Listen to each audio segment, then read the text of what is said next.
and then we didn't know him. So Charlie, sad, but that's life. Happens to all of us. Ko. It was a big hit back then. Still a big hit now. Anyway, but it's Thursday, so what do we do on Thursdays? We talk arts, culture, and tourism, and we're privileged. It's a big deal that we have the big folks in the house. Mr. Emmanuel Treku, CEO of Intertourism Expo. He's seated. Irene Boachidankwa, founder, Readers Bay Foundation. She's also seated. Literacy and Tourism, the Reading Caravan Initiative. Good morning, lady and gentlemen. Good morning. It's a pleasure having you. Yes, thank you for having us. Mr. Treku's already been in this building in the early days. But Irene, this is the first time we're seeing you here. Right. Yeah, I mean, it's. What do you think of Z? It's a beautiful studio. Yeah, everybody says that, right? It's unique. Yeah. And your programming is refreshing. Yeah, we don't. Yes. We do lifestyle, leisure, and business. Yes. The other one we don't do. Yeah, we don't. I mean, we don't do. Readers Bay Foundation. What is Readers Bay Foundation? All right. Thank you, Henry. Jerry. Jerry. Yes. Sorry. Readers Bay. Thank you. Readers Bay is a child literacy foundation. So what we do is that we look out for underprivileged schools or communities. Okay. We look out for them and then mobilize learning and reading resources, to help them to, achieve a certain level of literacy and numeracy. So we come in with differently designed modules that helps them to increase contact time in the classroom. Okay. So out of the classroom, then we come in to support them so that they can, try to come up a little bit with their literacy level, so that the child in the privileged child is not the only one who's climbing the ladder. So we have the underprivileged child also trying to reach their dreams, also trying to come up to where the privileged child is, even if not at the same level, they're able to reach their goal of a sort. So where are you finding these underprivileged schools? Where are they? Where are they? Okay, so we work all across Ghana. Okay. So we don't really mind even if that underprivileged school is in Accra. Okay. So where underprivileged actually means that public schools, we know that some of our public schools are highly under-resourced. So that's when we come in. We come in to support, just to give a support to what the school is already doing, so that the children can catch up with whatever they may be missing out. Yes. Which ones have you dealt with so far? So we've been to to Kunsu. Kunsu is a village in the Bunu region. Oh, wow. Yes. So we actually revived or revamped their library, resourced their libraries, and then had a couple of reading activities like the reading challenge. So the reading challenge is to get the school children to be confident, to be able to get over stage fright. And so we give you a material in front of the whole school. Okay, you should be able to make an attempt to read to a certain reasonable level. Yeah, so we assess you after you've done that, and then we take you to the next stage. So gradually, we are getting you to be confident, develop confidence in you, to be bold, to be eloquent and articulate whenever you're communicating. So that's what we do. So for what we did in Kunsu, the school is now elevated. They are happy. So we have coordinators. When we come to your school, we try as much as possible to get in-house or in-school coordinators who would continue with the projects we've started, so that occasionally they'll evaluate and give us reports. How are the school children doing? Are they better? Are they able to reason well? Are they able to read well? Are they able to spend more time with their leisure or literature books? Are they able to, develop since we left them? So once the evaluation is done and we get good reports, we are happy. Senior, I'll come to you, but I'm still interested. Let me talk to the ladies first. Let me. You could have helped them in any way. You could have gone there and said, let's help them learn maths or what. Why reading?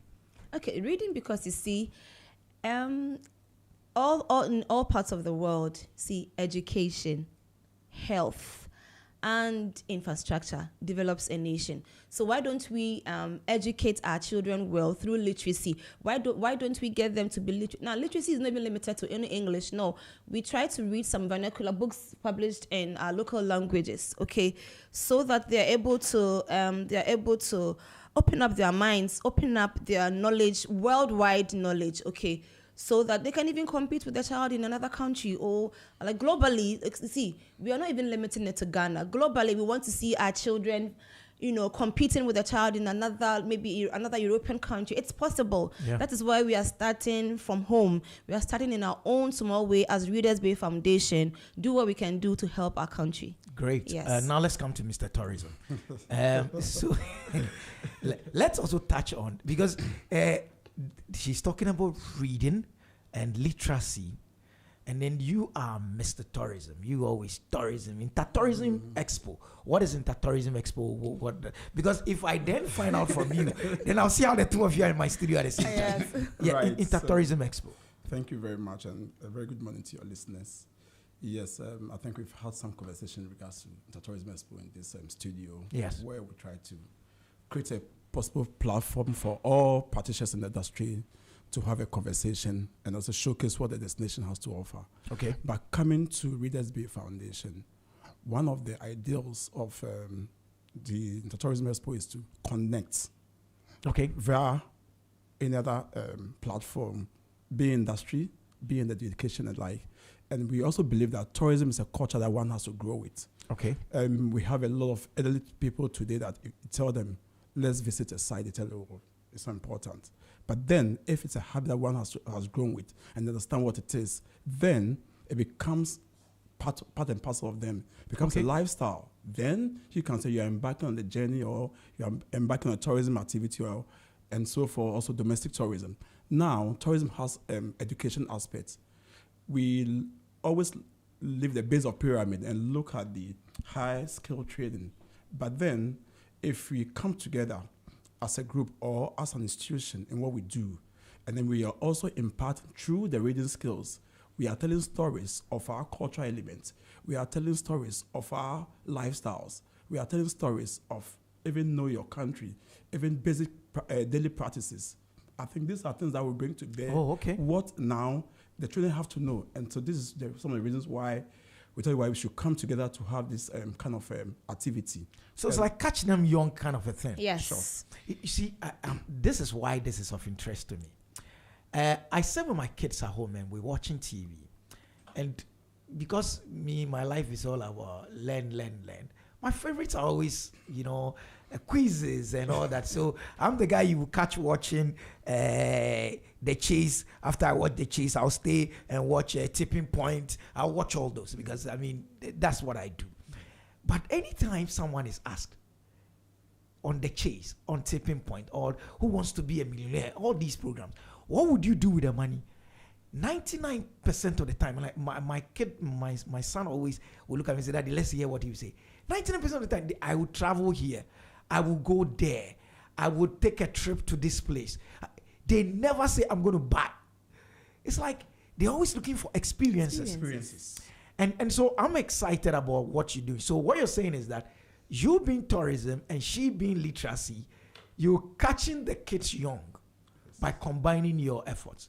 So this combination is now metamorphosed into what we call the reading Caravan. The reading caravan. Now let's come to Reading Caravan. What is the Right. Reading Caravan? So the Reading Caravan is Ghana's first tourist readers adventure. What do we mean by that? Hey, hold on. No. Take it one by one. Ghana's first tourism. No. So the Reading Caravan is Ghana's first tourist readers adventure. Tourist readers adventure. Yes. Now tell us. Tourist readers. Make a right turn first. Yeah. Okay, so Tourist readers adventure. yes, Ghana's first. Emphasis on that. Okay. Good. So what we're doing is that we are getting patrons or participants to get on board a moving bus. Okay. Every participant would have a book, a recommended Ghanaian content book. Like, we are looking at local content. So we are reading a book published by a Ghanaian author. Okay. Do you want to know the name of the author? That's fine. Okay, so let's leave it like that should be a surprise on the caravan. Okay. So we want to make reading interesting. That's why we fused the two. I mean, tourism plus literacy. So while you're on the bus and you're reading, you're doing sight. So it's actually a leisure drive. We are not speeding. No. Yeah. So it's a 1-day road trip. Okay. So while we're on the bus, we're going to the eastern region. While we're on the bus, it's a leisure tour. So we take our time, enjoy the scenery of Ghana's countryside while we enter the eastern region. When we get into the eastern region, we are going to do a school engagement. Yes, with a school in the eastern region. So that's where the literacy part continues. It starts on the bus, continues with a school, which is our primary goal. You know, I told you Readers Bay is about child literacy. Okay. So when we get to the school, we get all the participants reading with the school children and talking to them about their dreams, talking to them about their aspirations, and discussing the book they're reading. When we are done, we do a reading challenge with the school children. Okay. Oh, wow. Yes, and then there's a prize and also a certificate for every child who is able to meet a certain mark. When we are done, we do a beautiful book donation to their library. Done with that, have refreshments, and then we continue with our tour. Yeah. That's when we go to the Anakazo. Wait. Let's reverse. First of all, pull up. Yes, pull up. Yeah. Who are those on this bus? Right. Thank you. So grown-ups, kids, yes. Because it's a weekday. Kids from 8-12. It's on 22nd it's a weekend. June, which is Saturday. Next week, Saturday, actually. Okay. Yeah. All right. Yes. Yeah, so it's people like us of our ages. So we want to now bring in the tourism bit where we have parents, enthusiasts of reading, and then the general public coming to one platform to join this train. Because I thought it was just reading from tourism. Now I'm seeing CSR inside. I'm seeing so many stuff inside. Yes. That's right. So from 8-12 to as old as anyone can be. So from 8-12, you can get on the reading caravan. Yes. So families, parents. That's How big is the bus? So we have basically 250-seater buses that we're going with. So that's 100 people. Yeah. So for the start point, then I think what this does is that, like you ask. For the demographic, it brings about intercultural learning. It's about social networking. Now we have people who don't know themselves from anywhere, but it's become one family. It's become a reading club. It's become a tourist group. So again, we are promoting domestic tourism in that regard. We are also learning. We are also imparting to the kids we are going to meet out there. So I think it's important that we do tourism education, and these are some of the strategies that we have thought of to come into that sense. So not only being from getting to the university or getting to the tertiary institution before you learn tourism, but right from the basic level, you understand what tourism is about, and we are doing this in practice. Yeah, I mean, this is it happening. This is not talk. No. This is experiential. It's experiential. Yeah. Wow. Because our kids really don't. Do we as Ghanaians actually, I mean, Mr. Tourism, tell me this. Do we travel around this country? I think now the psyche is changing on that. I think parents, and then I see corporates in Ghana, most parents are really doing some of these activities with their children. But then we need to do this intentionally and do a lot of campaigns on domestic tourism promotion. And one of the core areas is that generations are phasing out, and we need to inculcate this into our children. Once they have the real understanding of it, trust me, in some few years to come, domestic tourism will be a boom in this country. Yeah, because catch them young thing works, right? If I went home and for 3 weekends they start hammering, let's go out, we'll go. Definitely, we will go. But fortunately for me and unfortunately for them, they are all gadget folks, so they are behind their gadgets, and me too, I'm fine. Because you're not giving me pressure for us to go out. But what you're saying is, if we inculcate this in them early, then they will be able to. Then when they grow, they will also carry their kids along. Yeah. What is the deficit in terms of visiting of touristic attractions locally? What are the numbers or the figures like in terms of us visiting our own places? Right. If you do a percentage base, currently I would say that we are about 40% on that level, but so a vast majority of us don't, and we believe that we have to do travel out before we have that kind of Yeah, feeling if of we go to Dubai. countryside. But If not gone to Dubai, seriously, go. Ghana is very beautiful. Ghana is really So beautiful. There's a lot of scenery sites around Ghana if you really embark on. There are a lot of learning curves. We have a lot of expatriates coming in to learn about our destination. They are learning our culture, but we are rather seeking to. They are part of the world. Mr. Treku, is it not because you and your folks within the tourism industry have also not made this thing so enticing for us? Let me tell you, I'm saying this. You know something that all of a sudden is exciting to me, because I watched it on TV recently. Dune bashing. What is dune bashing? As part of your tour of the Emirates, you're given a 4-wheel drive and a driver who takes you into the desert. And what you do is you drive along the dunes, the sand dunes, and because the dunes have some, like mountainous kind of feel about it. I've had that experience. You see, it is just driving on sand. Yes, that's sand. Just sand. But they make the thing the be.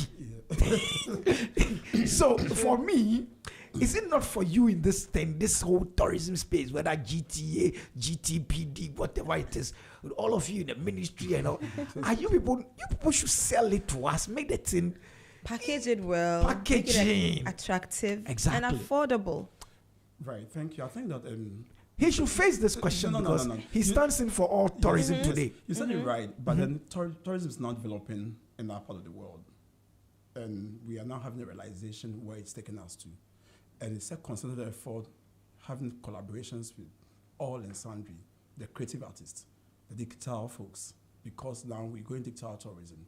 With, like what you just said, we need to have proper artistic creations of tourism sites. Package. Yes, so these are things that now we need to really understand what it's about. Because if the public doesn't understand what's about tourism, how are they going to have that kind of insight to do the development? So I think government is doing its best. GT is doing a lot of campaigns in that regard. Once we have the realization, then the creativity starts, and that's where we see the real value offer for tourism in the country. So the education must start. It's a process. We need to have a real understanding, because tourism is somehow technical. People think that you have to just move from point A to point B. Alone is tourism, but there are a lot of components. If I start talking about agritourism here, you ask, what is it? And so many things that we can talk about in tourism. So therefore, we need to really have the education. And these are some of the initiatives that we have started. And like we see, I recall those that we used to watch puppetry on TV. Yeah. And we're doing Koliko. yes. Yep. Koliko. We know we're working on that. And Yes. Yes. So these are some of the things that started. But then we've not harnessed them. And we are in the stage now that we need to look at it from another point of view. That from the media point of view, from the industry point of view, we need to really go into some of these things. But this is interesting. You just brought Koliko back to mind. DJ Way doesn't know what Koliko is. He has no idea what I'm talking about. Abdullah Saka obviously has no idea what Koliko is. Mr. Office Daku will know Koliko. Kweku Yankson will know Koliko. Alex Mensah will know Koliko. Yep. But others don't have an idea. They have no clue. But does that not mean these things are lost forever? Yes, they are. But then, for me, my dad was a producer. He was. Your dad was behind Koliko. He was the whole idea behind Koliko. So we knew what it is. And I think we're still working in that regard. We've had conversations with GTV to bring it back. We have some materials in there.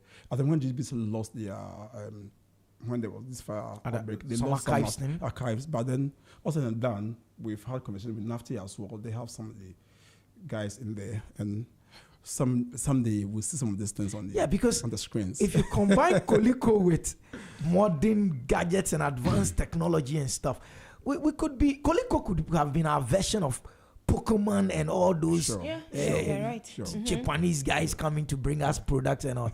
Abdullah Saka, that's your assignment. Go look for Koliko. Go and look for what. Ask Mr. Daku in the newsroom what Koliko means. You have absolutely no idea. I'll share some videos on that. Yeah, you should. I mean, it just brought back memories, right? Yeah. It's almost a half past the hour of 9. Now let's back to the caravan. So now we've read with the kids and all that. We've donated the books. First of all, these are books that have been given voluntarily by organizations? Yes, please. Okay. And then also, when any participant who gets on board the caravan would pay a token that's going into some of the books purchases. So we have them discounted to the foundation. Okay. Yeah, so it's like you're contributing to a child to read, contributing to get a book for a child to read. Yes, that's what the participants gets on board to do, to support the child to be able to get a book to read. So whoever comes on board will just pay a token. That supports with the purchasing of the books. Now, so like you said, when we are done with the donation, like we're done and dusted, then we move to Mampong, the Anakazo campus. Wait. Let's. What time are we expecting? By this time, it's getting dark or something. It's not getting dark. No. It's a well-structured activity. No. So when are we leaving Accra? 8 a.m. Yes. Okay, you leave 8 a.m. on Accra. Through, but you say you're not driving quick, so it's a leisure drive. Okay. Yes. Through a breeze, have the mountainous feel of the road, see people exercising. Beautiful weather. See the beautiful weather, some fruits coming by the streets. Stop, have some palm wine. Fresh coconuts. Have some. The palm wine is of interest. Very, very important. Mr. Youngson. Well, corn, with the children. Roasted corn. Some of these children don't know about this corn. You just work with them and say, I want to buy a corn. What is this? Yeah, they have no idea. They have no idea. Yes, so we want to bring back that kind of memories with them as we drive on the caravan. Then, as we come back, we have a leisure networking. Now, we all come from different backgrounds. We need to know ourselves, and then it becomes another aspect of life for us. So you're going to Mampong to do what? Yes, Good. What is in Mampong? Okay, so what is in Mampong? About 2 years ago, I traveled to Italy. Okay. All right. They have very unique, ancient architecture buildings. Exactly. Some are residential, some are churches, some are religious monuments. It's an old civilization. So yes, that is what we see Bishop Dagwood Mills do at Mampong. Okay. So there's this, I don't know how to, there's this what? So he has this beautiful edifice of a campus that is also a tourist attraction site. The Anakazo thing. The Anakazo campus. Yes. Okay. So the Anakazo campus gives you a feel of ancient architecture building, ancient biblical stories, ancient miniature of biblical, stories and items that you don't have to travel out of Ghana to see. That is what we are sending Ghanaians to see. That's the experience we're bringing to Ghanaians. Also has a Bible museum. Yes, they have a Bible museum. We were told, the tour guide told us it will take more than a day to experience the whole place. Wow. We had a recce. We had a recce there, and I tell you, we were blown away. So the day we went on the recce was the first time I had been there, and if I hadn't driven from Accra to the Anakazo campus, I bet I'd have told you that maybe I was in another country. Amazing. Yeah. Wow. It's a beautiful place. To see a Ghanaian do this here in Ghana, every Ghanaian needs to see that place. Go visit. Yes. Visit. This domestic tourism we keep hammering and talking about is worth experiencing. It's worth making time and taking time to embark on it. It's not far from us. It's not far. We are going to just a little bit, a little more drive away from Ibri, and we are in Mampong. The average Ghanaian wouldn't go. That is why we are making it easy for them. But let me say, Ghanaians are going. Now look at the bridge stretch. Oh, they're just going to run. No. It's another aspect of some stuff. No, it's another aspect of tourism. Okay. Because they have moved from point A to point B. Some move from Dansuman, Kaswa. They join the exercises. So it's part of. It be for exercise or before something else? It be for something else. Exercise first, something else. Any other thing also matters. Okay. Yeah. So it's part of that kind of I would say even a sports tourism or something, and it's also part of it. People are also networking. We are meeting new friends, old friends in that regard. So let's not call it something. It's also part of the activities we want to see.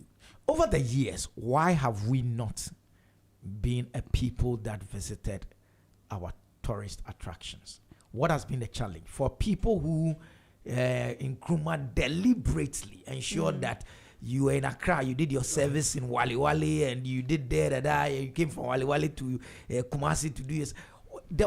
It looked like it was a conscious attempt to get us to, know each other more, which has helped. Which is why Gam married to Yani Zima, and every guy married to this whose parents are. That's beautiful as a people. How come that part where we make it a weekend thing?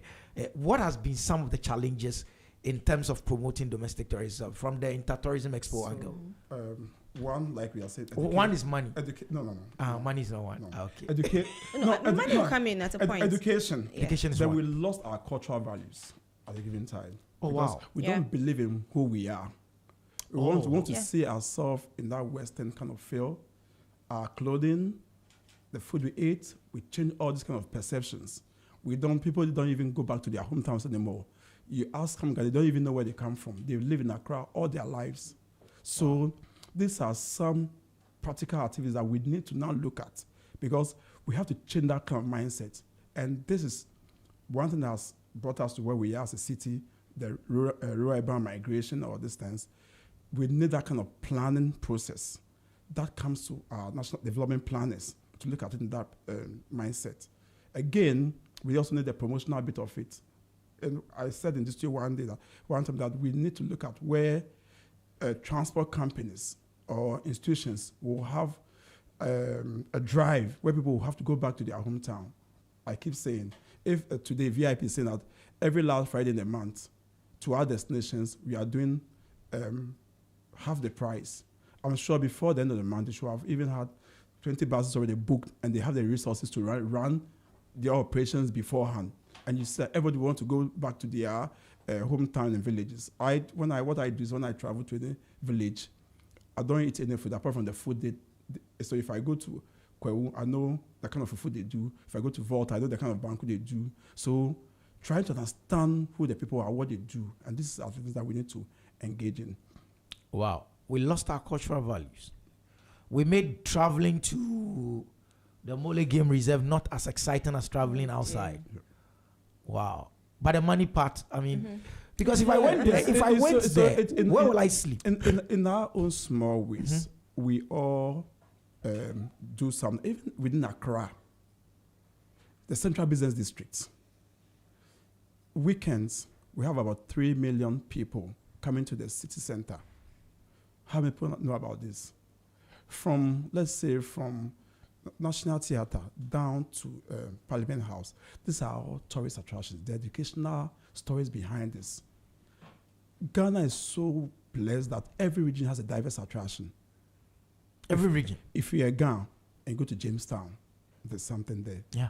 If you move out to get into the eastern, wherever we are. So in that regard, I wouldn't say it's money, but then because we have not had that kind of weird feeling of where we belong, and what we are, so we are not appreciating the values of our cultures, and we really appreciate them. You don't see resources as anything, because at the end of the day, we all spend. If you're living as citizens, look at the amount of money you use in buying credits.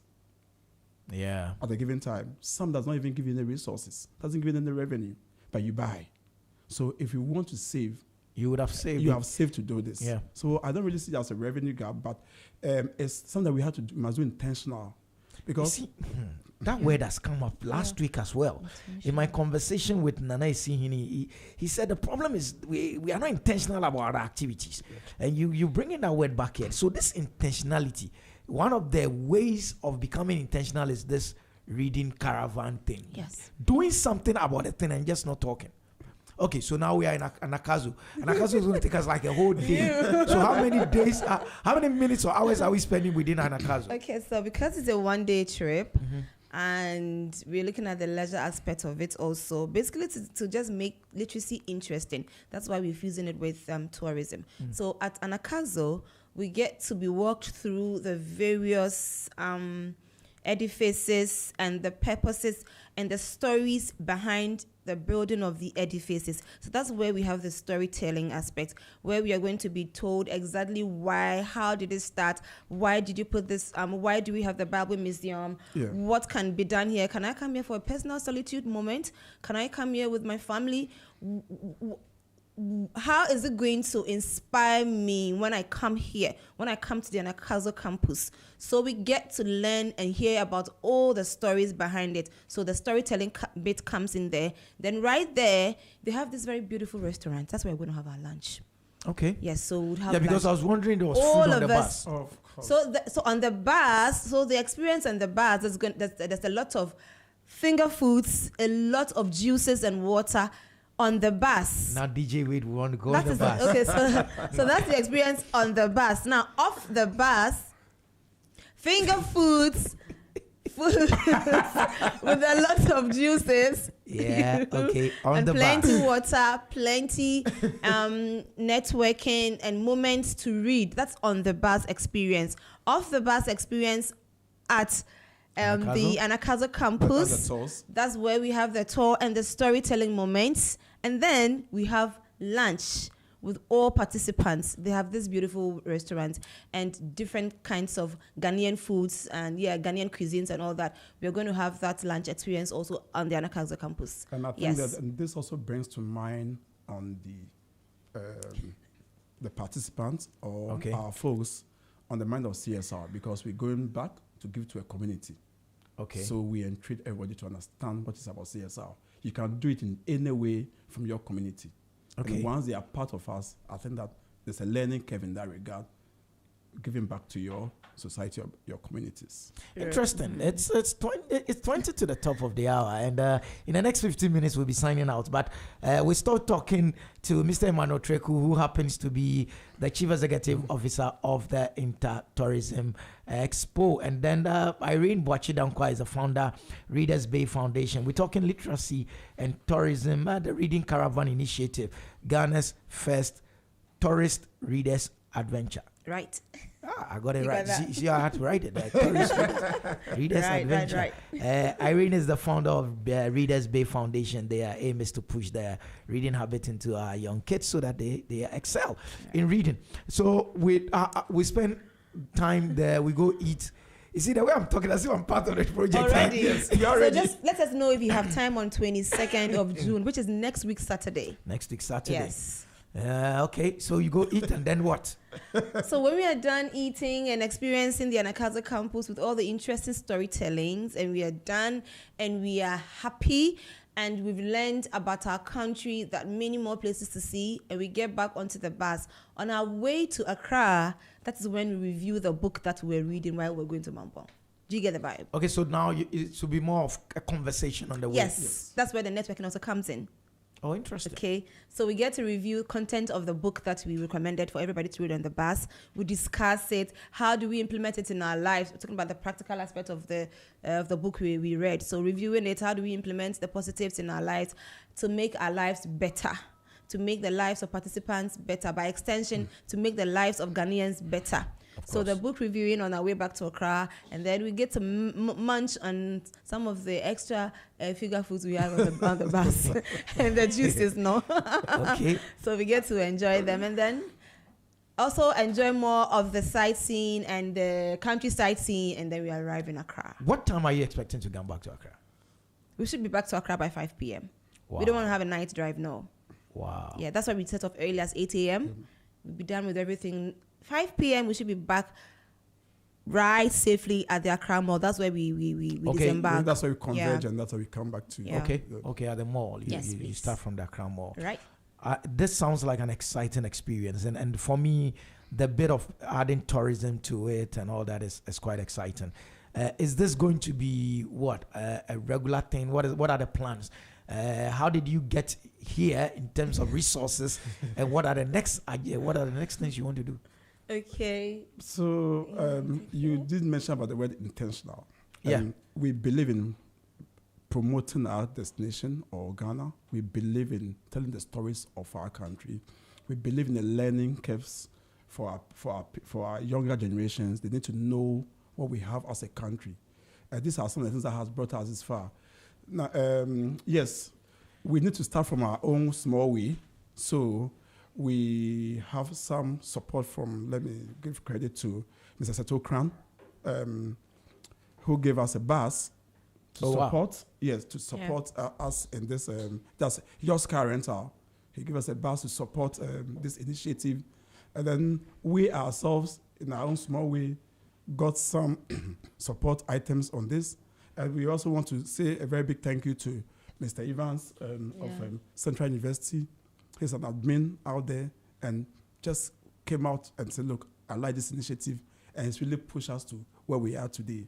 Yeah, but I mean, it's something you must love. Right? What is there not to love about helping promote Ghana? Because these people are going to come back. Irene and the squad are going to go on social media and post a million photographs of everything they do. And if one person is excited based on this trip to want to go visit anywhere, you would have achieved something. Yes. Because for me, that is where the interest is. Yes. How do we promote Ghana to Ghanaians first? So that we get to a point where if the tourism numbers are not even coming, internal tourism alone is helping. And the thing is, one of the things I realize is, if we visited a lot more of our places and put a lot more of those images out there and made a lot more noise, we actually are the key marketers of Destination Ghana. Really? Exactly. But I personally don't remember the last time I visited any tourist attraction. I don't recall. There's this thing about how there's a waterfall somewhere in the eastern region. It's not far. I go there with my mom for like 1 year. There's always never the time to drive there. But I'm saying that if we as Ghanaians begin to visit these places and begin to push this agenda, we'll be selling our own country to people. And Africa in itself will be coming down here. But rather, what do we even post out there? Our own selves. Images. You take a selfie. You put it on social media. Yeah, that's not a tourist attraction. I mean, nah. It doesn't tell a thing to us. We must be intentional. Yes. You see, everything we do, for me, is tourism. Everything we do. You've made that statement 1,000 times. Yes. That. So, in our own small ways, the parties we organize, what's the element of the party?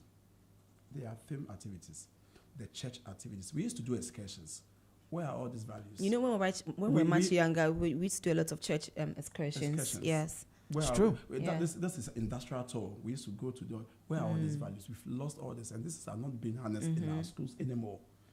What kind of cartoons are we watching? Are we drawing tourist attractions to be seen in our schools? These are all elements that we need to start looking at. And these are some of the things that in time to come will be coming out with some of these activities. We are not just going out on this trail alone, but then we'll start hitting the schools with cartoons of tourist attractions. At least you see that kind of images. So now you want to experience it. So I think there's a lot that we are working on, and our research team is really doing a lot. But that means that you need resources, because these are like your individual things that you're doing. Yeah. This is not something that some ministry is behind or something. You're taking your own initiatives. But when they see, then probably they would come on board and say, we want to help scale up this thing that you're doing. Because you're doing 2 50-seater buses. That's what you're saying. Yeah, the next time could be like 10. Amazing. You never know. And then probably the distance could be longer. Amazing. Yep. Interesting. Yes. Intertourism Expo. Intertourism Expo. When is the next expo? Right. So has this year's expo been done? No. Wait a minute. Listeners don't even know what I mean by Intertourism Expo. So, what do you do when you say Intertourism Expo? Right. So it's just like one of these international tourism trade shows. Okay. That we all travel around the world to visit. World Travel Market in Durban and the like.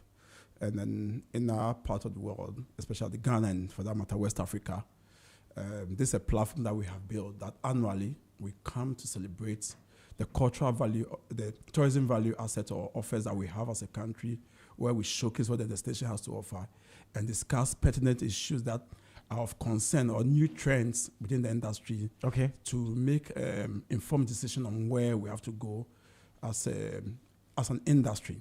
So this year, it has been slated for September 11th to the 13th. Oh, wow. Preparations are underway to see it happening at the Aquaba Village Airport. In the tourism expo itself is a tourist attraction thing, right? Yes. Yes. So it's a business tourism activity which we call MICE. That is meetings, incentives, conference, and exhibitions. These are incentive travels where companies are paid for their delegates to attend, where we do B2B conversation because they are thought leaders who are also coming to make some kind of conversations. Then we also do kind of investment pitch and the like. So it's a pure business tourism activity. And when people come, you're expecting people from outside, right? Sure. Let me ask this question. Do we have what it takes in terms of the infrastructure to support all these tourism excitement and all that? Assuming Irene goes to post all that happens on the Caravan, and someone is excited, wants to visit Anakazo and the rest, do we have the structures, the systems to ensure that tourists who come into this country are fine? Yes, I would say yes and no. We need to start from somewhere, because if the activity is not there, then we are not going to develop into it. Okay. Because you cannot build an infrastructure where you don't have the market for it. Okay, that's a good point. That's another thing. But then once you build and people don't find the destination very attractive. We are coming here to have conferences. We have a destination marketing office that is running that. We have CBV, that's Convention Bureau offices, that with the GT, now the GT has set an office for that. And we have this event coming to the country. Then, of course, we know the revenues are there. It's a multiplier we're going to. So, it like I said earlier, it's a bit technical. We cannot have the structures and nothing is happening. So, yes, we saw the conference center. Now, we are going to the conference center. What next? When are we going to host events that have venues that host events? 10,000 people in the venue. Are we going to have co-located events, 2 halls hosting the same events? This is our strategy that we need to start looking at. Then we'll get into the bigger picture. You think we've outgrown the conference center? Oh, yes. I think that the structure is going down. If you look at the edifice, of course. So that's why we had, at the point that we had a dome, but that's what we have now. But we need to start looking into a bigger picture to have a bigger hall. Because I know when we have a bigger one, other conferences will come to the country. Of course. Because our neighbors, Nigeria has a very big market. Are we selling up? Are we selling to them? They want to come to Ghana. They are just close to us. If we have at least Nigerian tourists coming to the country, they're going to do business. What is the multiplier for the country? Let's look around us. Even the West Coast. Last week we had a cruise ship in the country. Okay. It's a starting point. Yeah. It was a cruise ship. Yes. Nice. So this, and look at it, we are on the West Coast, which if we pick from Ghana, Nigeria, Togo, Sierra Leone, I think this is going to be a very big market for us. So like we said, we've started from somewhere, and we'll get there. Okay, let's come back to Irene. We have just 3 minutes to go. Let's come back to Irene. How often is this thing going to happen? Or it's going to be based on resources? Okay, so how often? I'll take it from there. The plan is to have it every quarter. We are intentional about everything we do, about our initiatives. Yes, so of course the foundation is dependent heavily on funding from corporate Ghana, funding from individuals and philanthropists and reading activists. Okay, so we are intentional about the Reading Caravan. So every quarter we are going to have it. It's Ghana's first readers, tourists, adventure. Yes, adventure. Let's remember that. Ghana's first tourist readers adventure every quarter. So this is one of the initiatives of the Readers Bay Foundation. Yes, one of our initiatives, and it's a positive initiative. And so because we are intentional with our initiatives, it's not going to die. Thank you very much, Mr. Treku. Last words. Right, I want to say a very big thank you to Muna Kulati. They spotted what we were doing, and then so people just are giving willing. Muna Kulati, go on. They came and said, "We want to work with you." Wow, that's interesting. It's a big an NGO in that regard as well, looking at literacy activities. So I think that it's gaining grounds, and we believe that every Ghanaian should come on board. Every corporate entity should join us because they need that child in their workspace. if they have the right skills. Yeah. And they start from the Readers Bay Foundation and the Reading Caravan.